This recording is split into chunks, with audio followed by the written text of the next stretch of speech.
Have you ever wondered how a custom ring can be resized in just a few seconds without the designer having to start completely from scratch?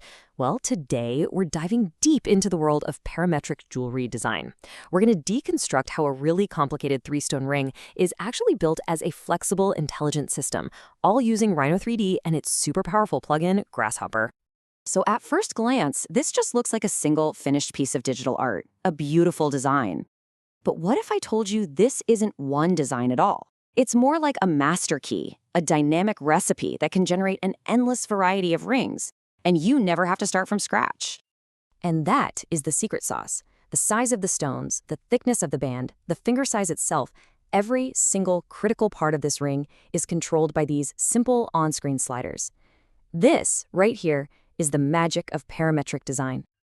Now, the principle behind this magic is called associative modeling. All it means is that every element in the design is connected in a logical chain.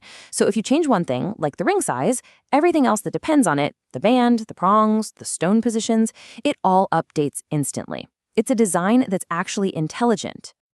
So how do we build something this smart? Well, it all starts with the foundation.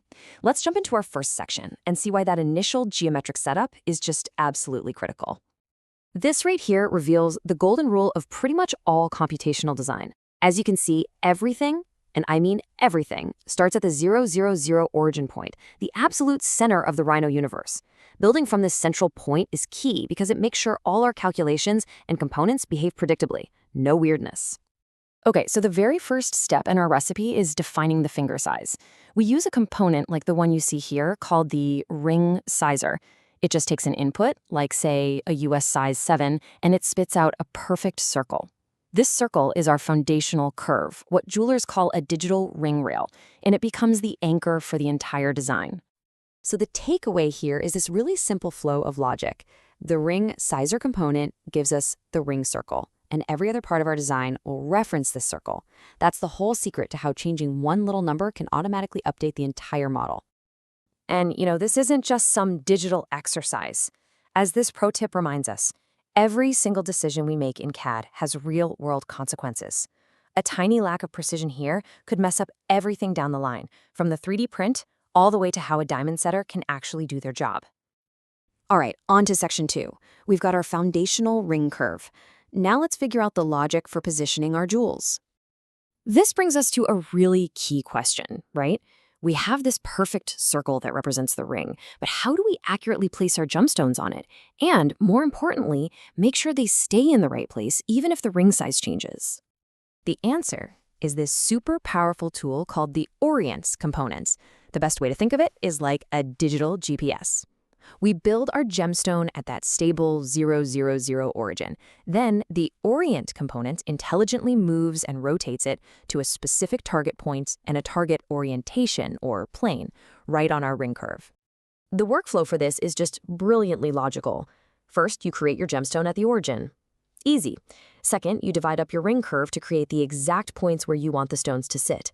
Third, you create a little coordinate system, or a plane, at each of those points. And finally, you just tell the Orient component to copy the stone from the origin to each of those target planes. Done. All right, so we've got our ring curve, our stones are in place.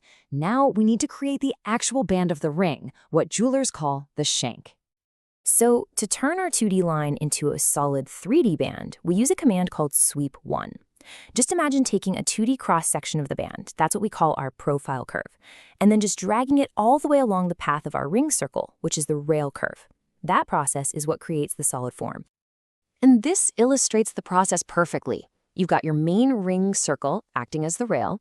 Then you defined a second, smaller shape, that's the profile, and the sweep 1 command just drags that profile all the way along the ring circle, and bam, you've got the solid 3D shank of your ring.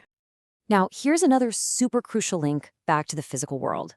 Your digital design always has to be thicker than the final product you want. Why? Because processes like casting and polishing literally remove metal. You have to design for that material shrinkage and loss to make sure the final physical ring actually meets the specs you need.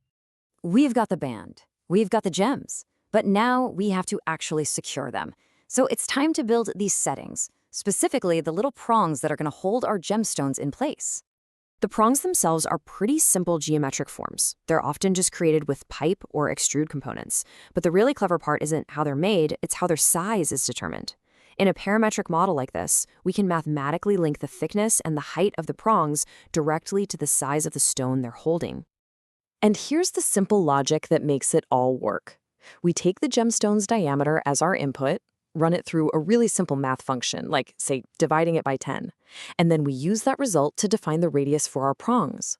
So now, if the gemstone gets bigger, the prongs automatically get thicker. It's this cool, adaptive, self-correcting system. Okay, so we've built the foundation, we've placed the gems, we've forged the shank, and we've set the stones. Now let's circle all the way back to where we started and see the true power of what we've actually built here. This right here is the payoff. All of that logical setup gives us a control panel of simple sliders. We can instantly change the ring size. We can adjust the center stone's dimensions. We can control the spacing of the side stones, the thickness of the metal, and even the height of the prongs, all independently and all in real time. And this is the fundamental why we do all this. A client wants a size 8 instead of a 7, or a bigger center stone. In traditional CAD, that could mean hours and hours of remodeling. In a parametric workflow, it's just a few seconds of adjusting a slider. It's the difference between manual labor and automated design. So that leaves us with a pretty fascinating question to think about. When a single intelligent design file can produce a nearly infinite number of unique variations on the fly, what does that really mean for the future of personalization, for custom jewelry, and really for the entire world of bespoke manufacturing?